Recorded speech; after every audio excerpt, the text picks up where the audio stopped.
النموذج الأول أحد أصحاب الأئمة السجاد والباقر والصادق عليهم السلام، رجل يقال له عمرو بن ثابت أبي المقدام الحداد رحمة الله عليه. عمرو بن ثابت هذا الرجل ذكر علماؤنا الرجاليون أنه ثقة، وكان المحدثون والرواة من أهل الخلاف يتواصلون معه، يأخذون عنه الأحاديث، رغم أن الرجل كان رافضيا بامتياز، لا يكتم براءته من أعداء آل محمد عليهم السلام أبدا. ولهذا أنكر بعض أعلام المخالفين على قومه أخذهم الحديث عن هذا الرجل، كابن المبارك مثلا. ابن المبارك يقول كما نقله المزي في تهذيب الكمال، يقول: لا تحدثوا عنه فإنه يسب السلف.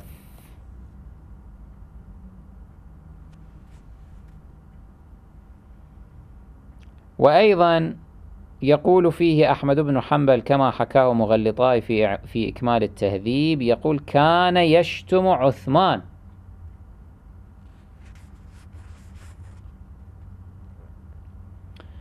وقال فيه الساجي: مذموم، وكان ينال من عثمان ويقدم عليا على الشيخين. وقال أبو حاتم: ضعيف يكتب حديثه، كان رديء الرأي شديد التشيع. من كلام أبي حاتم هذا نفهم أن الذي يكون شديد التشيع هو ذاك الذي ينال من أعداء أهل البيت عليهم السلام.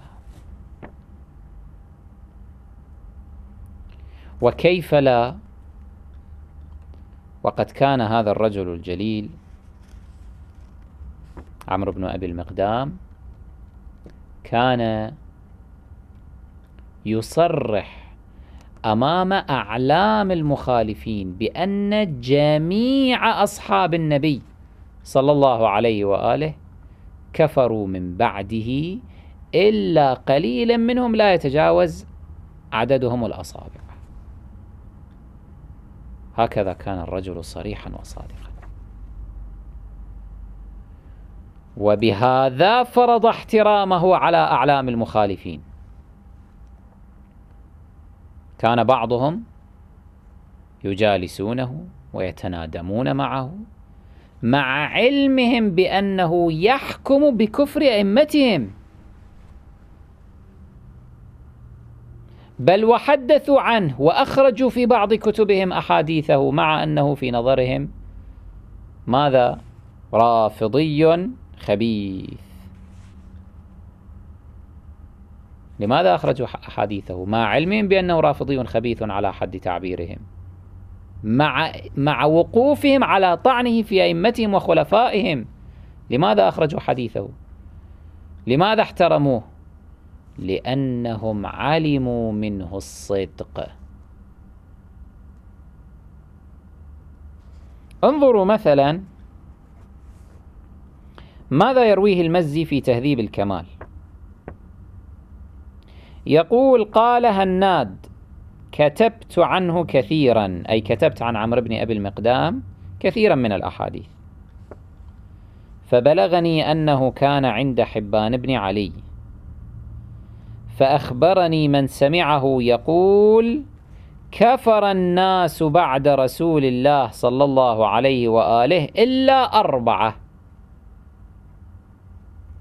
فقيل لحبان: ألا تنكر عليه؟ فقال: هو جليسنا، وأخذ يتنادم معه.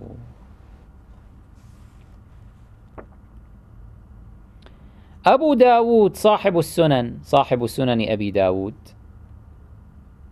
مع أنه يقول عن عمرو بن أبي المقدام يقول عنه رجل سوء، قال لما مات النبي صلى الله عليه وآله كفر الناس إلا 5، مع أن أبا داود يقول هذا الكلام عن هذا الرجل، إلا أن أبا داود نفسه قد أخرج حديثه، حديث عمرو بن أبي المقدام في سننه، أخرجه بعدما اعترف بأنه صدوق. يقول أبو داود في ذيل حديث في الاستحاضة في سننه، يقول رواه عمرو بن ثابت أي عمرو بن أبي المقدام عن ابن عقيل وهو رافضي خبيث وكان رجل سوء، زاد في رواية الأعرابي ولكنه كان صدوقا في الحديث.